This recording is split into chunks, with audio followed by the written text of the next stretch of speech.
Welcome to Our Future is Kind, a podcast exploring how we build the future we want to live in, one kind act at a time. I'm your host, Michael G. Neece, president of Our Future is Kind, and your trusted companion as we search out kindness strategies we can use in our everyday lives. Together, as we chase the idea of building a kinder future, we will interview experts in kindness, team building, human motivation, corporate culture building, relationships, plus politicians, artists, and those with a vision for a healthy and kind future, one we all want to live in and deserve to enjoy together. In addition to interviews, we will consider positive depictions of humanity's future in art, literature, the movies, and media. And we will issue kindness challenges each week, give an update about Our Future is Kind, the company, and what it's doing to stay true to its mission. So, let's dive in. Today we have two co-authors of a really great book. It's the 40-Day Reset. For those of you at home, it's 40-Day Reset. You'll definitely want to pick up a copy of this off Amazon and check it out. But we have with us today Shantell Thomas and Teki Best. And I'm going to let them introduce each other. So welcome to the program. Glad to have you both here. Thank you for having us, Michael. I appreciate it. And I got to tell your guests that I threw a wrench in Michael's plan because I asked him if I could introduce Teki. Oh, no, that works great. Yes.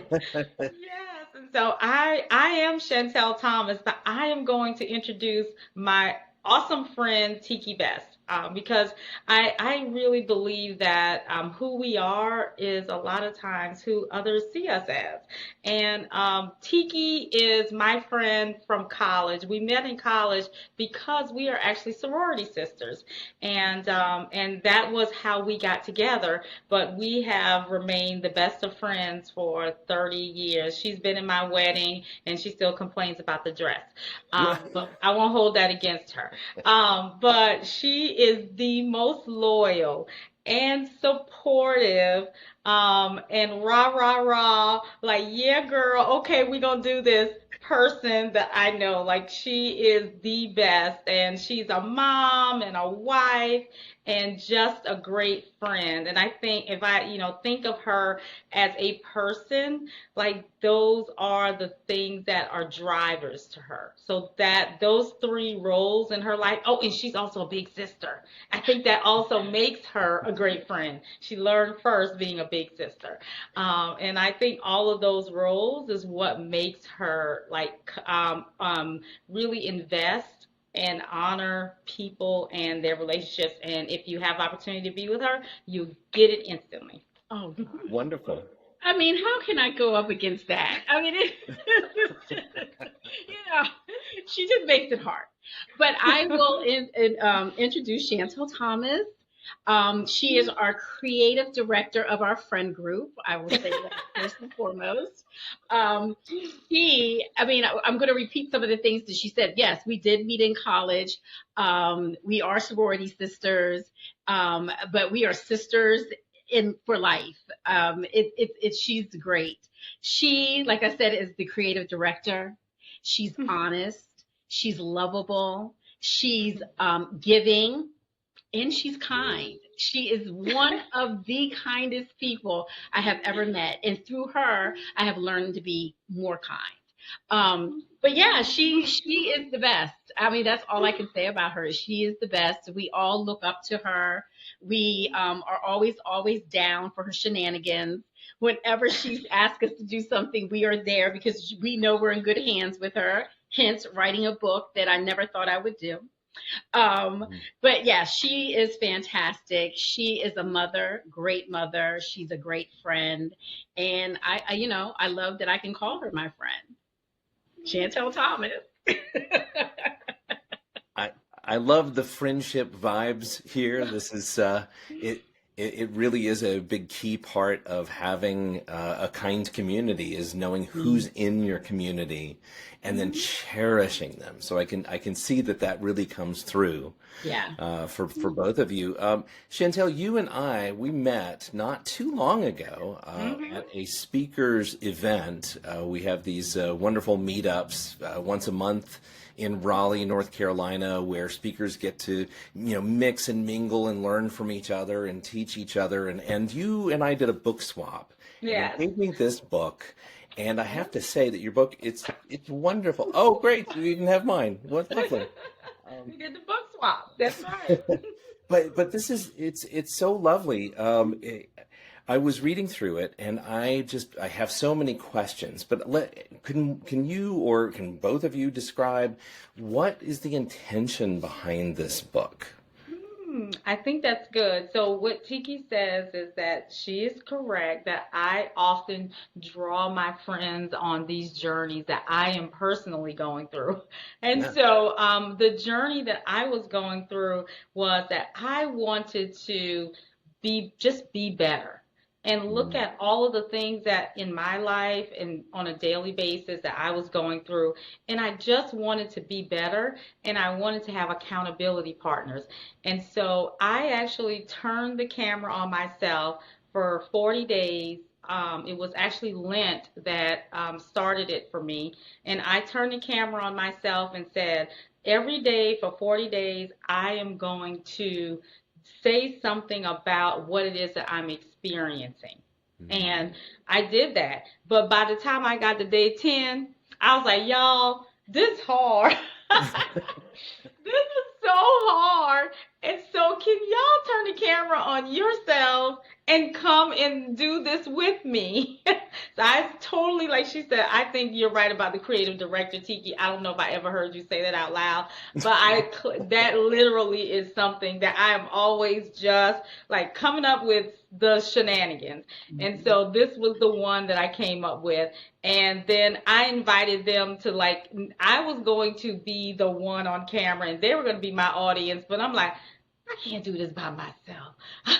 So literally, so they started sending in videos too. And it was out of them sending in videos and let me tell you, we are just talking to each other. There's 10 of us. We're just talking to each other. We are our audience. And so it was that getting them to come and do it with me. And then one day, I think I might have told Teki first. I was like, Teki, I think I'm having these videos transcribed. I think it's a book. And she jumped on the bandwagon with me. Now go, Teki. Tell her the rest. I did. I remember this, and she called me, and she was like, we sent in these videos. I think I'm going to transcribe them, and I think we have a book. And I'm like, okay, like, what do you mean we have a book? And she was like, I think each one's videos can be a chapter in this book. So I was like, okay. All right, I'm down. Just let me know what you need me to do, But it was a long process. It really was, because once she got the videos transcribed, she had to send them to everybody. Everybody edited, added, deleted parts of it, and came together, and we had a book. And let me tell you, Shantell will bring you out of your comfort zone. I didn't want to write a book. That's just not who I am. That's I don't want to tell all my business. I don't want to dig down deep inside and let people know what's going on. And I did. And I'm just like, oh, okay, this is a big ask. But it worked out. We love the book. It's great. It's really great. It really is great. And I have to say, I mean, she did ask a lot of you. One of the very first things that you ask of your readers in here is to get really vulnerable. And one of the funny things that I noticed was that you said, okay, I had gotten past New Year's and all my resolutions, and somehow they didn't stick. Imagine that. I mean, right off the bat, you're being vulnerable. You're signaling to everybody who's a reader of your book that we don't always get it right. We have good intentions. Sometimes they stick, sometimes they don't. Can you just talk about the importance of vulnerability in doing this reflective work and trying to really improve ourselves? Yeah, I think the vulnerability is the thing that actually makes us friends. It makes us easy friends. Because and friendship has been so core to my human existence that I understand so deeply about showing up for others and doing it and saying, I don't know either, girl. Like literally, like I don't know. Like I'm a wife. That's new. I'm a mother. That's new. I got this new job. I don't know. And so much of the, like going through life, it requires you to be, I don't know, be okay saying that. And I think having a group of friends who embrace and let you show up kind of just, this is who I am. And so we could never write something together that did not embody that. So we are all very vulnerable in it, because we show up like that as people, because we are each other's support system. Like Teki talks about the inner child. Like she really did. She was right. She did some revealing, as a part of it. But, like seeing it on, even though we are always together and very supportive of each other, Tiki talks about learning about each other differently reading the book. Yeah. Isn't that weird? Like been friends forever, Yeah. and here you are learning something about your friend. Yes. And, that's one thing I've always told Shantell is I have a belief that when you're with your friends and you're talking to your friends, if you talk to them every day, every other day, every few days, if you don't learn something new about your friend every time you talk to them, there is no vulnerability. You're not getting the real person. You're not, listening to learn. You're just listening to have a conversation. And I feel like that's not what you should do all the time. Mm-hmm. But yes, I mean, I had to dig deep. And I think one of the reasons why I was able to dig deep and talk about my inner child and the healing of her is because, let's take it back some. During COVID, we were all lonely. We were used to getting together, going to homecoming together. And so we were lonely. And so in January of maybe 2021, yeah, I think Shantell had this idea of let's all get together, and she mailed us vision board equipment instruction. We all got on a Zoom and we put a vision board together for that January. And that whole year of 2021, every month, each girlfriend had to host a Zoom call. And it could be anything. And I think that's what really connected us even more, because we weren't out having fun. We weren't at homecoming. Mm-hmm. It is, 10 on 10. I don't want to say 1 on 1, but it's 10 on 10. And you're talking about things, things might come up, and these hour-long Zoom calls would end up being 3 hours. 4 hours. We're like, wait a minute, I am a mom and a wife. I need to go do stuff. But it was all about being vulnerable. I think we healed a lot during that year together. Mm-hmm. And so when she talked about doing the book, I think everybody was fine with going deep. I mean, because we go deep with each other. But now we're going deep, and now we're putting it in print. And we're letting other people come into our group. Of our feelings and hopes and wishes and issues. Yeah. Well, it feels like this is a blueprint for how our listeners, how our audience can really build friendships and make them really strong. I am really curious, and you don't have to reveal details, but I want to know, are there times when the vulnerability and the trying to pull together doesn't work, where there's a conflict between a couple of people and somehow you have to smooth it over? Because I know we are flawed creatures, all of us human beings, and we're trying to be kind. And even with the best of intentions, though, sometimes we step on each other's toes. So does that ever happen? And then how does that get smoothed over? I gotta tell you, we don't have any conflict. We don't. We don't. And here's why I think. We should also tell you there are pockets of best friends inside of our groups. And so Teki is my very good friend, but she's actually not my best friend. I have 2 best friends. which is odd because I can't choose. One is from college and one is from high school. And so they're all in the group. And Teki is her best friend is in the group too. And so I think Okay. there are other groups of people that have their own other friendships, and so there are things that are revealed inside of those engagements that might not necessarily go broad. Gotcha. So, yeah, and so I think the only thing I can think of, we don't have any conflict, but what we do know is that we honor those deeper friendships, and we don't actually bring anything to the larger table unless the other person brings it. Right. Okay. Okay. Yeah. So I think you must have some level of respect, even though you're all friending and everybody has great intentions and all that good stuff, but you can't actually disrespect the groupings, or like you can't, like Teki might know something about me that I may not have brought to the larger maybe group. Yeah. Sure. And until I bring it, then she chimes in. She's like, yeah, girl, because I've been telling her that she shouldn't do that. Yeah, so I do think it's about respect. Yeah. We respect Yeah. the individual friendships, and then we respect the group. Yeah. And and it's we're a unicorn group because we don't have issues. I think one of the biggest issues that we have, and I think people are going to be like, really, that's the biggest issue you guys have? The biggest issue we have is not all being able to come to an event or be present when we're all together. I mean, we all live up and down the East Coast. So I think the furthest is South Carolina, and I'm the most northern in Maryland. And so North Carolina is kind of our centralized spot.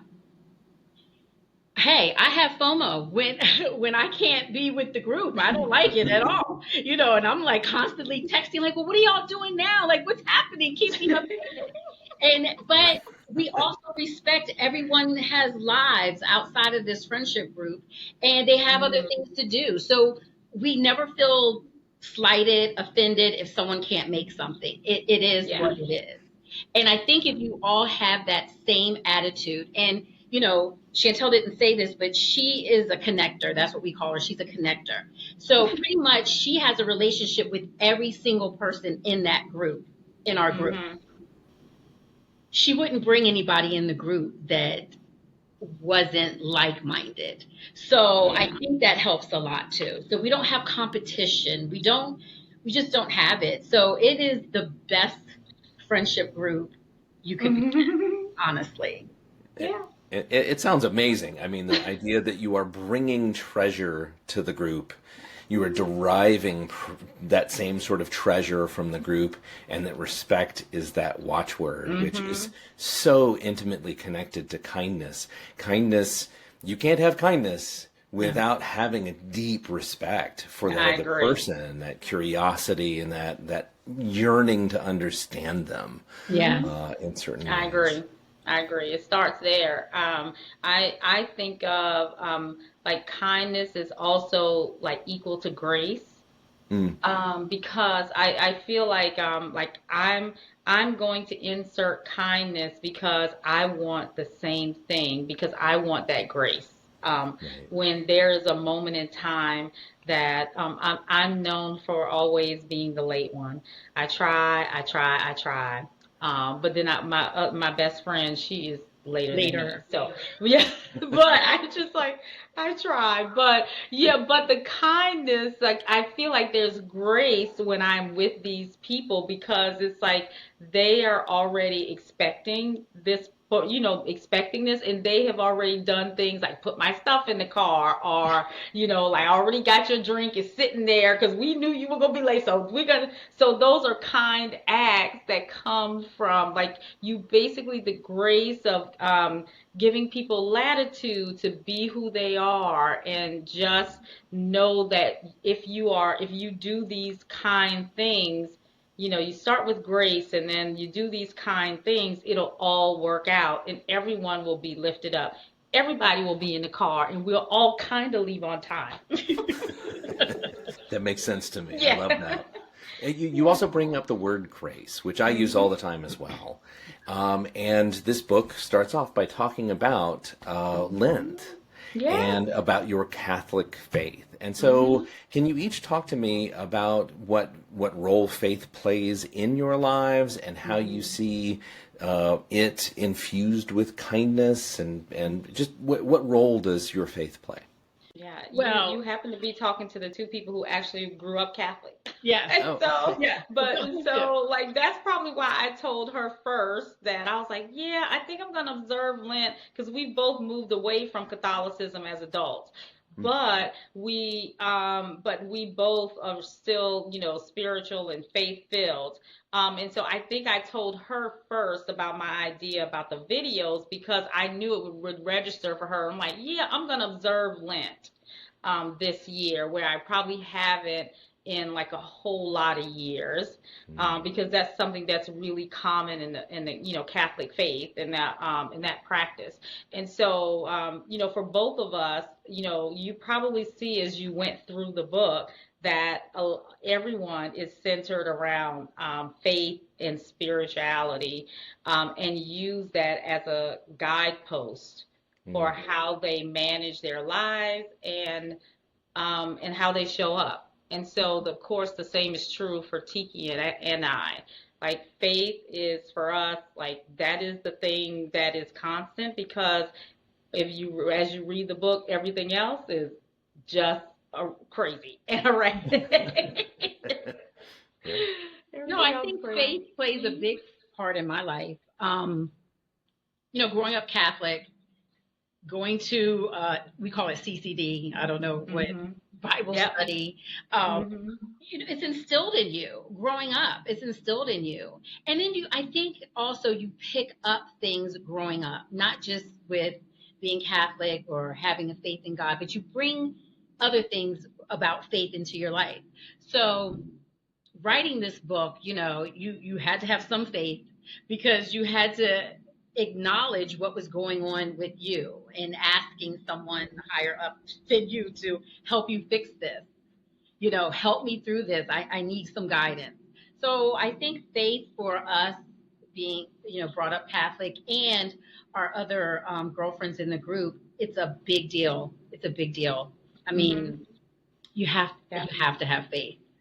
And I know that's a touchy subject for people sometimes, but I feel like for my life, faith has really helped me get through some things, some trying times. It's equated to hope. It's just hope. That is what it is. The faith is that I hope that my friends are going to get on board with this latest thing. I hope that, everything works out and Michael likes us on his podcast. That literally, it's hope. It's just, okay, good.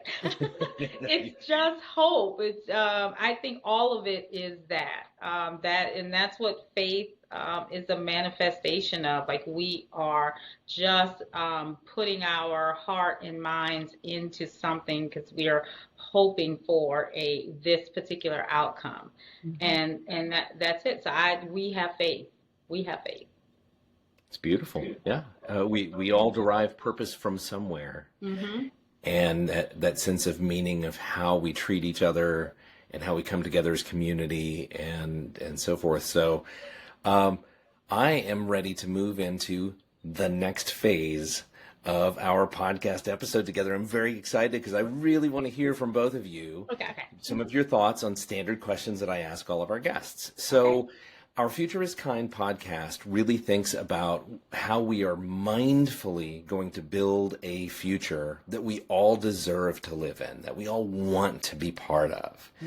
So let's all imagine right now that we've jumped forward 100 years. It is 2125, right? Think about what your age is right now and add 100 to it. If you're in our audience, you're adding that up too. And you might be doing the math and saying, gosh, I probably just won't be here. Maybe my kids won't even be here. My nieces and nephews, maybe not, right? But their kids will probably be here and their kids. Yeah. Okay. So you've put yourself in that mindset. It's 100 years from now. Look around.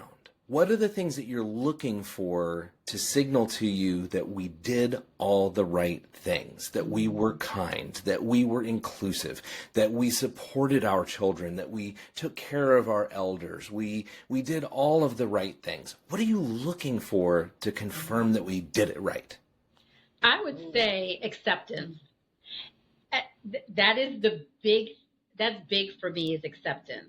I feel like if in 100 years we've done our work through the 100 years, that I'm looking around and I see people being nice to each other, no matter what they look like, how they identify. Everyone is just together. I always think, and this is probably too much information, so I probably won't go there. But I always think that, I come from a mixed family. So I have, my niece is Latino. My father, who wasn't my biological father but adopted father, is Caucasian. I come from a rainbow and we are so connected, and we accept everyone for who they are, where they come from, what they do. And I feel like once we get there, and if we can get there in 100 years, people always say, I don't see color, I don't see this, I don't notice this. That's where I want us to be, that we honestly do not see that, or we honestly aren't judging people. And we're just one big family walking around in these streets. And I feel like that comes from us to having to do the work now, right? You were saying we have to do the work now. I mean, I've learned over the years from girlfriends, and not just girlfriends in this group, to be a little kinder now and be acceptance. I've always thought I was kinder, but even going into the store and just saying, hi, how are you, to the person who's waiting on you goes a long way from you just, hey, and leave it at that. I'm telling you, it goes a long way. And so that is who I embody now. I am that person that we might have a long conversation because I just said, how are you? And now you're telling me your life story, which is fine. I mean, and I'm glad that you feel comfortable in doing that. But I just hope that we have acceptance in 100 years, and we're just one big old happy family. And I know that's a lot to ask, but that is my ask. Well, if we don't shoot for the stars, we're going to hit ground. Exactly. So I think it's great that you're thinking, let's make it big and bold and worthy. Yeah. Yeah. I love that. Yeah. What about you, Shantell? I like it. I'm going to say that it's something that I tell my children now that I would love to see in 100 years, like just be manifested all over. And that is, be additive, not subtractive. Ooh. So in everything that you do, everything that you attempt to do, how you show up, be additive. Like that's so that on all of the systems of the world, don't be subtractive, be additive. In all of the rooms you go in, be additive. Like look around and see, what is it that I can do? I picked my son up from a program that he went to last Saturday, and he called me. The program was supposed to be over like at 1:30, and he calls me at 1, and he was like, Mom, you're not here. And I'm like, well, kid, it said 1:30 on the paper. I'm on the way. But he was like, okay. So I'm on the way. So as soon as he gets in the car, I said, oh, Chance, what did you do while you were waiting on Mom?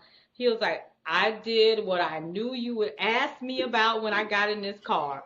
I helped the people clean up. I was like, yay!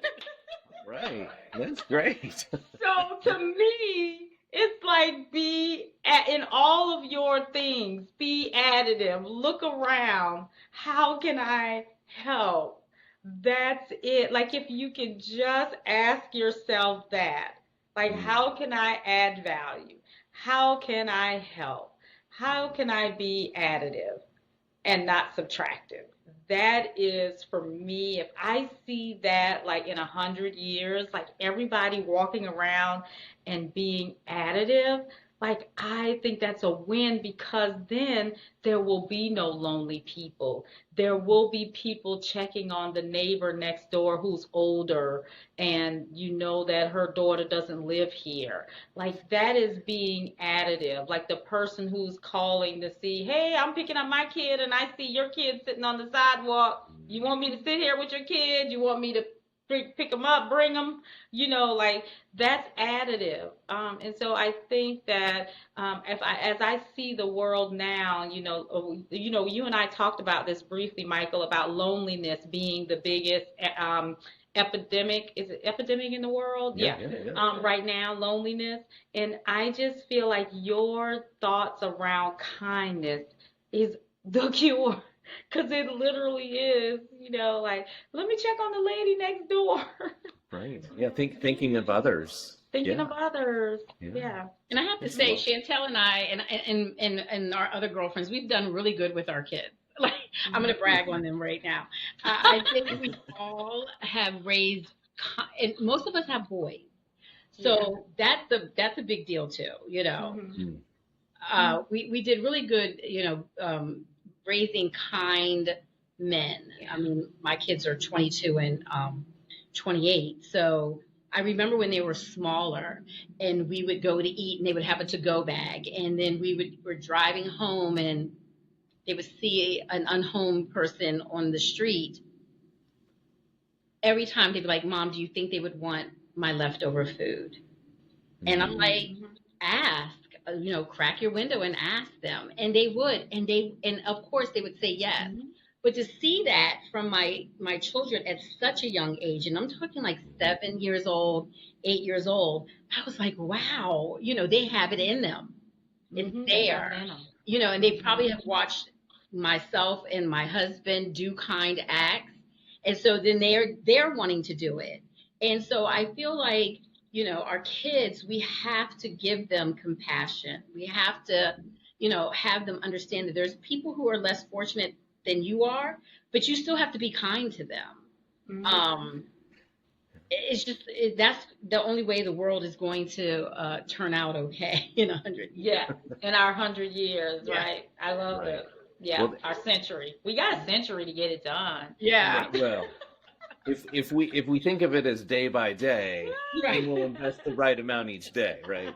So, Teki, you just brought me beautifully into the next piece of this, right? If we're thinking about 100 years from now, we know what to look for. What are the kind and courageous acts that it's going to take to get us there? And I want you to think very specifically, like right now, there are people who are trying to other different groups. Right. There are people who are trying to take away rights. There are people who are trying to exclude others. There's a lot of fear. There's a lot of anger. There's a lot of hatred. Mm-hmm. What do we need to be doing during these next 100 years to lift others up in spite of all of that? Well, we need to elect the right people in office, but I won't go there because people learn. They look up to people that sometimes you don't need to look up to. I think in the coming years, we as parents have to pass down certain what do you want to call them? Certain morals to our kids growing up. And I feel like if you pass those down and they pass them down, it will get to 100 years. And I know it'll skip a generation here or there, but I feel like the morals have to come back. I think we've lost some. I mean, little teeny things. Like I never used to let my boys go to a restaurant with a t-shirt on. I just had this thing like, no, we're going to dinner. You're going to have a collar on. I don't care if it's a little polo or what. You're going to have a collar on. And I think that we need to get back to just those little things. And I think when you build upon little things, the bigger things will fall into place. Mm-hmm. I love all of that. I agree. I agree with that. If I'm also thinking about just like from what is it that I can do. I think about the circle of control. It's like the circle of control, the circle of influence, and the circle of concern. Right. So like I think of myself like the circle of control. This is what I can control. I can control what's happening in my home Mm. as much as possible. Right. And so when my kid comes back and reverberates to me, like I knew, lady, that you was gonna ask me about, did I help? Okay, that is in my home. And I really have control of that as much as possible, the control to like model the correct behavior. Like I spend a lot of time like doing things that I don't want to do because I'm trying to model the correct behavior. It's just like, I don't want to get out of the bed on Saturday morning and do these things. I don't want to like get up and make sure that, like I clean my sheets once a week or, but I'm modeling behavior so that my kid sees it and then he goes out into the world and he does these things or finds value in these things. Like Teki says, put on a shirt with a collar. Like those are things you can control to some degree as much as you can get kids these days to, follow along with what it is that you say or do. But I am very, very focused on like just asking myself, like not getting flustered with all the things that are going on in the world, because I am very focused on what can I control? And I ask myself that over and over again all the time when people come to me with different things or challenges that they're having.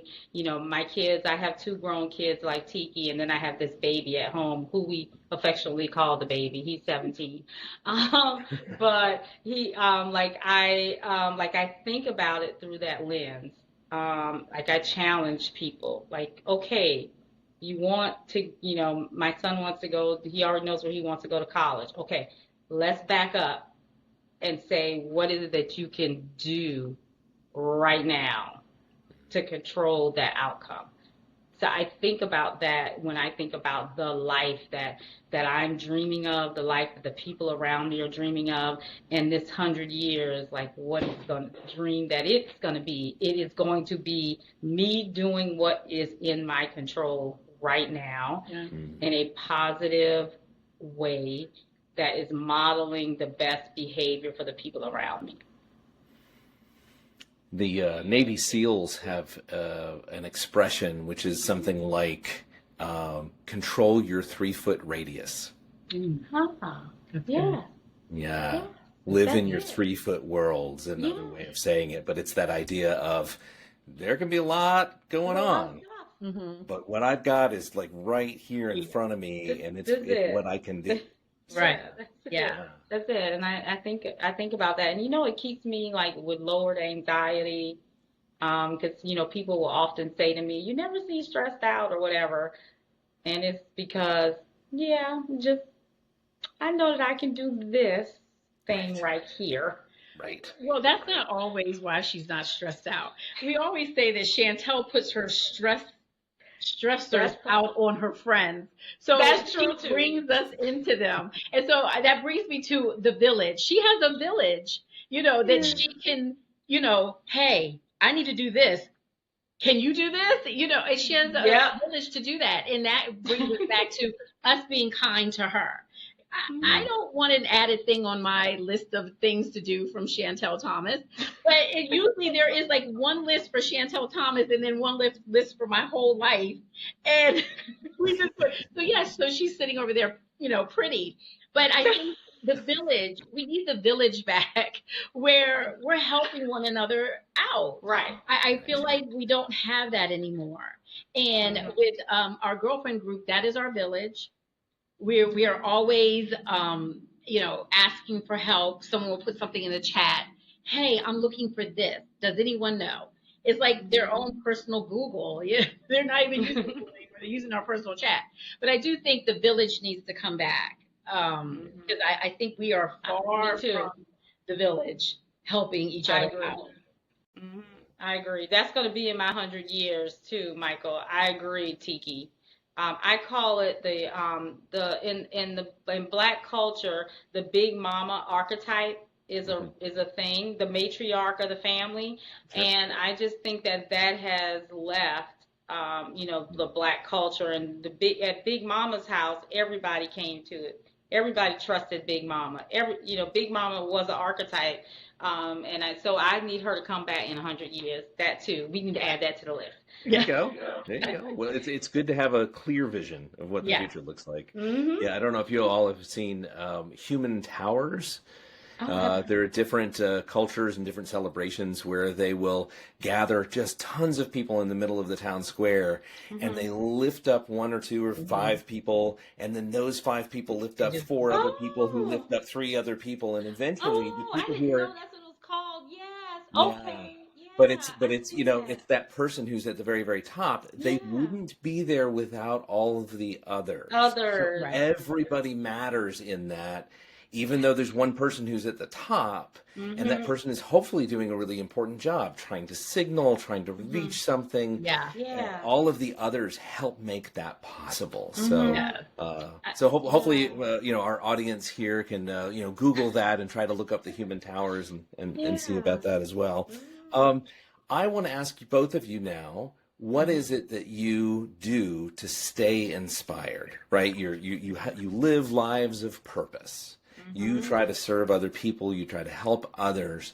What keeps you inspired while you're doing it? Is it a particular set of books? Is it movies? Is it exercise? What do you do? Well, I think self-care is a big thing. If you're out here helping others, you need to help yourself first, right? They say put the the oxygen mask on yourself first before you help, your neighbor. I think self-help. I personally, I love to walk. I just walk. I can walk for hours if I need to, and listen to podcasts or listen to music, and that just recharges me to tackle the day at hand. And the day at hand could only just be work, but sometimes it's issues that are coming up in family and friends and issues at work. So I feel like you have to have self-care.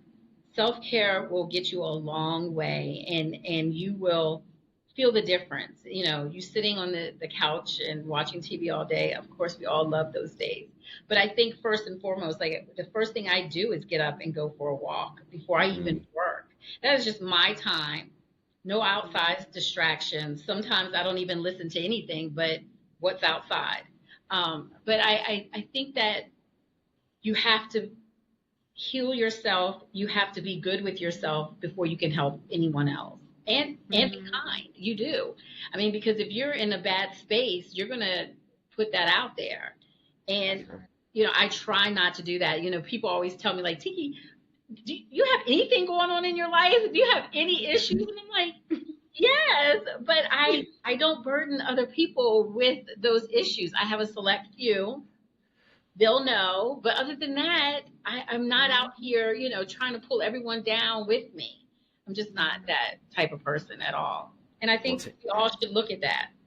Yeah. Well, taking care of yourself means other people don't have to. And I think that's a gift that you are giving other people.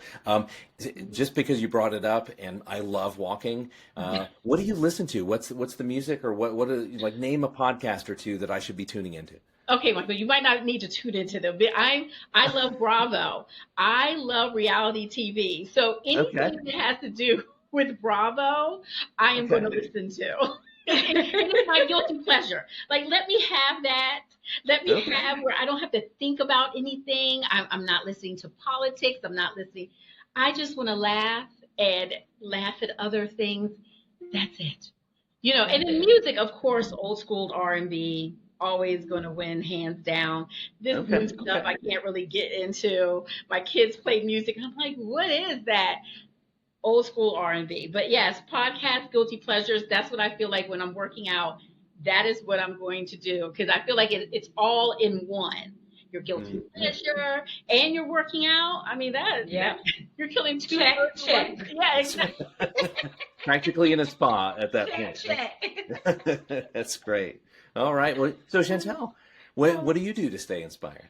So I'm a creative. Teki already let that out of the box. I'm a creative, and so my mind is constantly churning all the time. And I actually like to sleep in order to get inspired. I like stillness.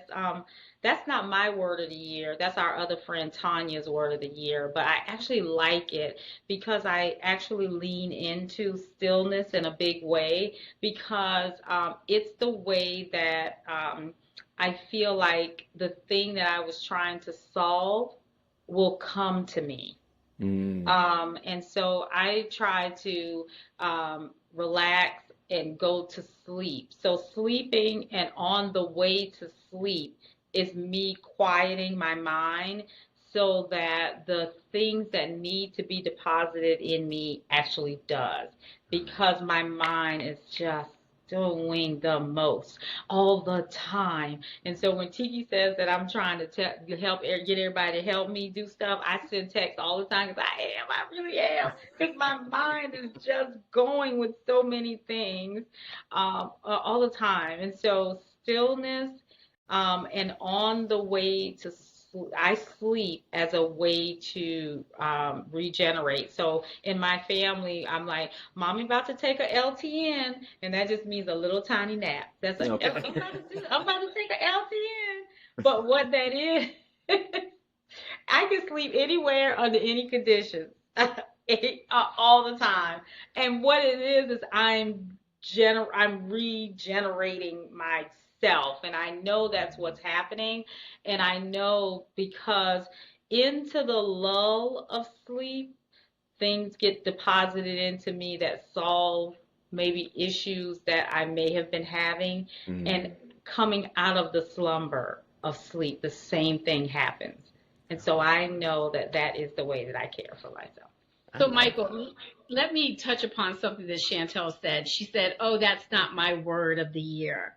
So in our girlfriend group, Shantell in January, because she's the creative director, asked everyone to give her a word that we want to be mindful of for the year.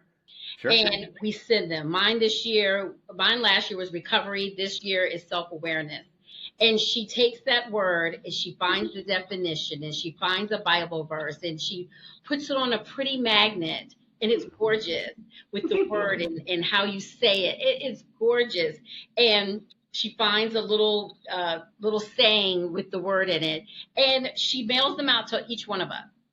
And for the year, we have this word plastered up on our refrigerators or at your desk that you can look at it every day and reflect on what you were trying to accomplish for this year.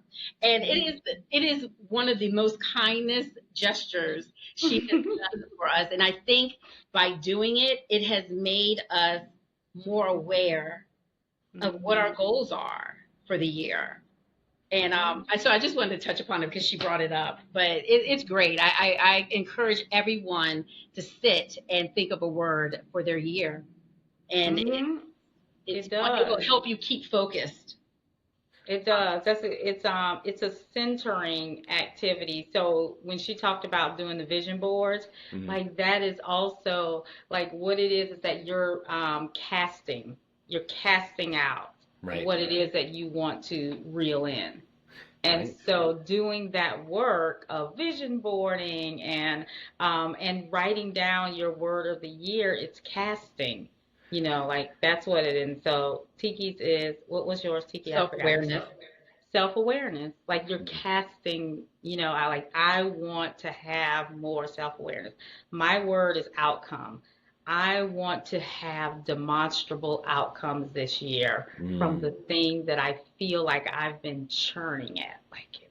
It's like, I want outcomes, so I'm casting. And I like the activity of all my friends casting with me. I just make them, that's the thing, I just bring them along with everything. I'm an only child. That's really my problem. I'm an only child.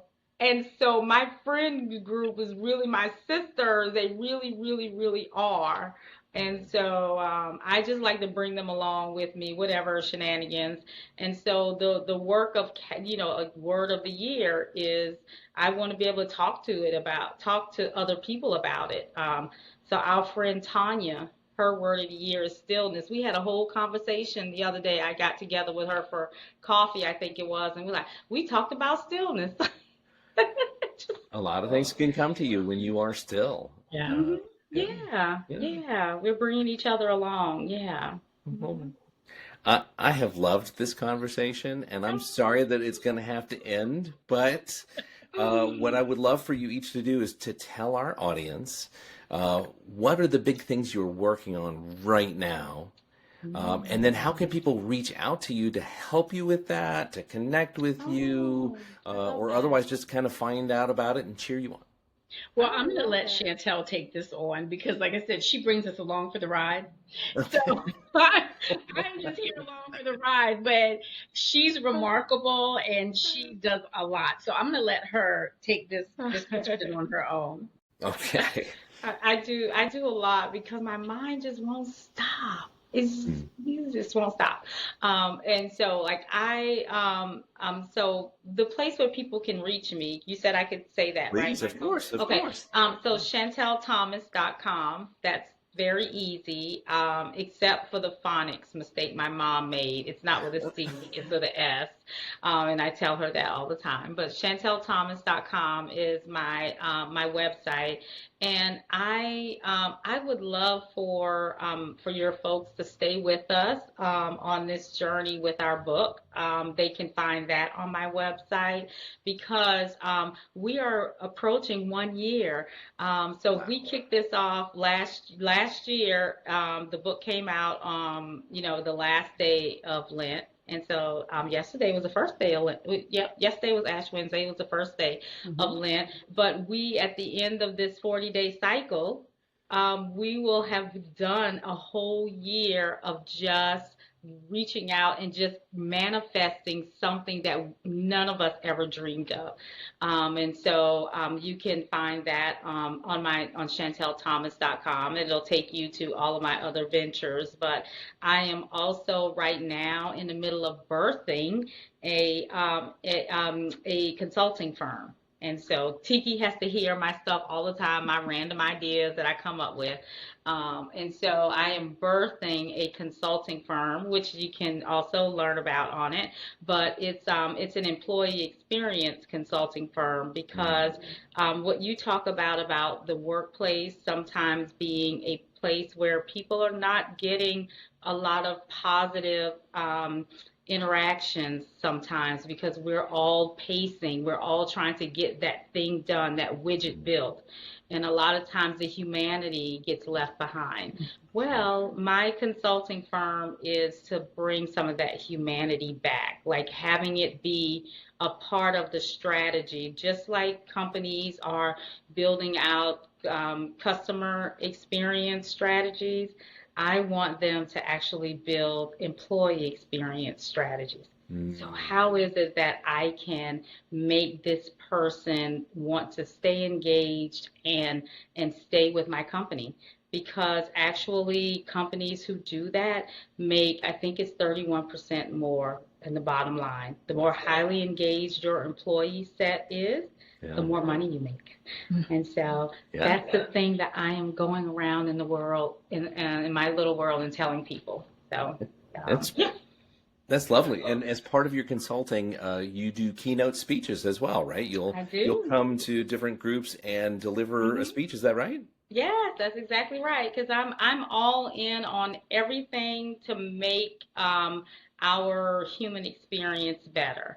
And I do it, the workplace is where I center my consulting at, but when I have an opportunity to stand on stage, I do that, and I am trying to encourage others to see the value in what the person next to them brings, and then how is it that they can help amplify that person so that they can have the most best human experience. And so I do it in a lot of ways. I have a couple of gigs coming up that I'm really excited about.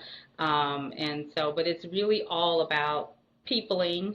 I call it's my own little verb. I'm out here peopling. Sure. Yeah. Yeah. Well, Yeah, so anybody who's listening or watching, I encourage you to go to shantellthomas.com and check it out. Reach out to her, try to get her to come to your company or to your organization and see if she can help you out. I'm sure that she can. I want to thank you both so much for a delightful conversation, for a wonderful read. I really have enjoyed this book. And so thank you again for coming on to our Future is Kind podcast. Thank you. Thank you. I appreciate it, Michael. It's a wonderful invitation, a great conversation. Yes. Thank you so much, Michael. Thanks. This episode's Kindness Challenge. Create your own version of a vision board party or kindness circle with 2 to 5 trusted friends. Knowing where you're going is deep kindness to yourself. It turns out it's also kindness to anyone who relies on you or looks up to you. So create your vision board and make it a party with those friends who will support you. Want to stay inspired so you can stay kind? Choose a word of the year and post it where you will see it daily. Let it guide your actions. Let that word keep guiding you back to a focused and inspired life all year long. Thanks again for listening to our Future is Kind podcast, a podcast in search of a kinder future. Go out there and do something kind.